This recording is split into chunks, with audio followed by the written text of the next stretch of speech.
Welcome to the deep dive. Great to be here. We've got some really fascinating materials for you today, our learner. Yeah, it's quite unusual, actually. It centers around this unique creation. It's an AI-generated deep sea diary done in lo-fi style. Right. It's called Sounds from the Pressure Dome by an artist or collective called TATANKA. And it tells the story of a Dr. 𝗧𝗧𝗧, who's living, get this, way down at the bottom of the Mariana Trench. Wow. Deep doesn't even cover it. Exactly. So you're going to get a real glimpse into some intense themes here. Isolation, obviously, but also this incredible creativity that comes out of that pressure. Both literal water pressure and, the mental kind. Right. And just the strength of the human spirit in these really, really extreme situations. And what makes it so compelling, I think, is how the story is told. It's not just like words on a page. No. This AI diary is linked directly to a musical album. It really makes you think about how sound itself can, well, paint a picture, tell a story. Especially one from such a solitary place. Okay, let's dive in then. So this diary belongs to Dr. 𝗧𝗧𝗧. The core of it is her experience living in this pressure dome deep in the Mariana Trench. Right. But here's a really interesting twist. Instead of counting days like you normally would, she measures her time by the tempo of the music she's making. In BPM, beats per minute. Okay, wow. That immediately sets a different kind of tone, doesn't it? Yeah. Time measured by creation, not just clocks. Exactly. And the instructions, the sort of sound prompt for the music itself, it gives you a real feel for what this experience is meant to sound like. Yeah, tell us about that. Well, imagine the lowest of lo-fi. Yeah. Low fidelity recordings. The kind that deliberately have imperfections like tape hiss, vinyl crackle. Right, that gives it that raw, sometimes nostalgic feel. Precisely. Think of an Electric Rhodes piano, but it's detuned, maybe sounds a bit cracked, simple percussive pulses. It's all meant to feel very human, maybe even a little flawed. Okay. And the music's in a specific key, 𝗧𝗔𝗧𝗔𝗡. To, Western ears, that can sound a bit unsettling, melancholic. Because of that specific interval it has. Exactly. It's described as rooted, dark, mystical, but also slightly unstable, which, perfectly mirrors the environment, right? And maybe her state of mind, too. Absolutely. And the tempo's really slow, 58 BPM. That's slower than most people's resting heart rate. Oh. Add in a deep sub-bass drone, fluctuating high sounds, effects like deep chorus, tremolo, delay. It all just emphasizes this feeling of being cut off, adrift, isolated. Wow. So the sound itself is telling a huge part of the story. It's a huge part. And when you read through Dr. Voss's diary entries, these really powerful ideas start coming up again and again. One of the first things that, really hits you is how her sense of time just warps. And that profound feeling of being utterly alone. Yeah. In her very first entry, she says she doesn't even remember the day, only the BPM of her latest track. She calls it feeling unmoored, suspended, ancient, a tonal fog. That's powerful phrasing. And this shift to measuring time in BPM, it's not just quirky, is it? No, it feels significant. It really shows how we adapt, how humans create their own frameworks when the normal ones just disappear. No days, no weeks. So she finds this rhythm in her own creativity. And it connects back to that 𝗧𝗔𝗧𝗔𝗡 key you mentioned, that slightly off feeling, matching her feeling unmoored. Exactly. It's like the music is directly reflecting her internal state. Yeah. It's quite clever. Another really strong theme that comes through is sound. Sound as more than just music she makes. It becomes a kind of connection for her. How so? Well, she actually gives her studio waveform display a personality, calls it Mona, Okay. and admits she talks to it, when the silence gets too overwhelming. Wow. That really underscores that deep human need for connection, doesn't it? Finding it wherever you can. Even with technology, Yeah. she writes that her diary is less a record of facts and more of a sound diary, a vessel to hold the fragile melody of what it means to be human. Utterly and devastatingly human in a place that is inhuman in every way. It's beautiful. And giving names to equipment, Mona, Yeah. it's a coping mechanism, sure, Yeah. but it highlights that need. And the sound diary concept. In an environment where your senses are so limited, sound becomes this vital link, right, Yeah. to her inner world. A way to express things words might not capture. It's also really striking how the mundane, the ordinary, exists right alongside the profound in her life down there. Right, the daily grind still happens. Yeah, 1 minute she's talking about her breakfast oatmeal, no sugar, very basic. Uh-huh. The next, She's deep in thought about grief or trying to understand the language of the bioluminescent algae outside her window. Wow. Or thinking about the pressure dome itself, how it feels like both a coffin and a cathedral. That contrast is so human, isn't it? Hmm. Even in the most extreme situations, small routines persist. But the isolation just amplifies those deeper thoughts. Yeah, turns simple observations into maybe huge insights. And that image, coffin and cathedral, perfectly captures it. Extreme limitation, but also potential for discovery. Memory and loss also keep surfacing. She writes about struggling to remember something really simple, like what strawberries taste like. Oh, yeah. And this struggle actually leads her to compose music, trying to hold on to what she calls the ghost of that flavor. That's incredibly evocative. It's known that isolation affects memory, right? Without the usual social cues, the past gets hazy. Right. She also mentions fading memories of a woman in Oslo, the details just slipping away. And using music to preserve those fragments. Yeah. It just shows the power of art, doesn't it? Yeah. To keep things alive that might otherwise just dissolve. Like she says, the ghost of that flavor. So fragile. But even with all that, the fading memories, the isolation, her drive to create music becomes her lifeline. It really does. Yeah, you can feel that. Dr. Voss actually says she makes music just to hear a voice, any voice.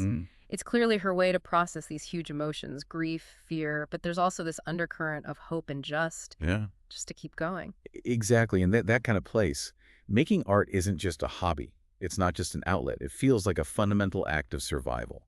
It gives her structure, purpose, maybe a sense of control when everything else is out of her hands. Every track is like a testament to her will to persist. And we see that need for connection pop up elsewhere, too. Like, she names the galley Gertrude. Gertrude. Yeah, calls her a stingy old hag, always out of salt. Huh. So even the kitchen gets a personality. Right. It's another coping mechanism, personification to populate her world. Makes sense. Even her dreams seem to reflect this yearning. She has recurring dreams of falling upward. Upward. Yeah, which she interprets as like a release of pressure, a feeling of hope. That's a really powerful image, escaping the crush, even subconsciously. And then sometimes moments of just sheer beauty break through all the isolation. Like what? She describes seeing bioluminescent algae glowing outside or some strange, unnamed creature drifting past the viewport. Wow. In the deepest ocean. And her immediate instinct is to translate those experiences into music. So these encounters with the, well, alien beauty of the deep sea become reminders, right? Yeah. That even in the most desolate places, the extraordinary exists. And she needs to capture it in sound. That human desire to make sense of wonder and to share it, even if just with Mona. As her time down there goes on, though, Dr. Voss starts to notice a change in herself, like a real shift. How so? She looks in the mirror and doesn't quite recognize the person looking back. Oof, that's heavy. Yeah. And even recordings of her own voice from earlier sound strange to her, which leads her to make this deliberate choice to leave imperfections in her recordings. She actually says, perfection doesn't live here anymore. Wow. Well, extended isolation does change your self-perception without that constant feedback from others. Yeah, reflection changes. Yeah. So embracing imperfection in her art feels like accepting this new reality. Rejecting old standards that just don't fit down there. It's powerful. And in the end, all these tracks, these musical moments, they come together to form the album, Sounds from the Pressure Dome. Which she calls A hymn of survival. A fitting title. And her very last diary entry, it ends with this really profound thought. Maybe what truly defines us as humans isn't just the will to survive, Right. but this deep will to compose. The will to create, to make meaning. Oh. The whole album becomes this incredible testament to resilience. Right. Not about some grand victory, but just enduring and expressing that endurance through art. Yeah, that final thought really sums up her whole journey and maybe the bigger message for all of us. Now, the story takes another really fascinating turn here. Okay. We learn about someone named 𝗧𝗔𝗧𝗔𝗡, and their story provides this incredibly powerful, like, real-world parallel to Dr. Voss's isolation and the power of sound. Okay, I'm intrigued. How do they connect? Well, what's so striking is how Dr. Voss's fictional isolation kind of mirrors 𝗧𝗔𝗧𝗔𝗡's actual lived experiences of marginalization and exile. Huh. Yeah. 𝗧𝗔𝗧𝗡 is an intersex individual who was estranged from their family, exiled, and they found a sort of refuge in the ocean. So that parallel of finding sanctuary in these vast isolating spaces, Voss in the trench, 𝗧𝗔𝗧𝗡 by the ocean. Exactly. And it was through this shared sense of being on the edges, you could say, that 𝗧𝗏 discovered TATANKA's Orchestra Americana. Which is? This really amazing collective of marginalized women who use sound to share their experiences. Yeah. And the group is incredibly diverse. Indigenous artists, disabled artists, Afro-Latinx, non-binary, Muslim, undocumented artists. It really shows how art can become a voice for people so often silenced, doesn't it? The sheer diversity speaks volumes about the universal need for expression, especially from the margins. Totally. And interestingly, the connection was made by the AI producer behind this whole project, who is also named Mona. Get out. Really, like Dr. Voss's waveform display. Exactly, that direct echo. And this AI Mona reached out to 𝗧𝗏 with this just incredibly direct and powerful question. Okay, what was it? What does your grief sound like at 4 a.m.? Wow, that cuts right through, doesn't it? No small talk, just pure emotional sound. Right. It bypasses everything else and asks for this raw, visceral response. And the fact it came from an AI makes you think, doesn't it? Yeah. About how technology can sometimes facilitate these really deep human connections, maybe unexpectedly. So 𝗧𝗏's response, they shared a humming sound they'd recorded when they were being detained at a port. Oh my goodness. And that led to them contributing to the pressure dome sessions. They started using found sounds, things like a rusted drain pipe, a prayer call they heard, even their own heartbeat. Using everyday sounds. Yeah, to create these sonic journals of their own life experiences. Transforming the ordinary into something deeply meaningful. Giving voice to their specific story, their truth.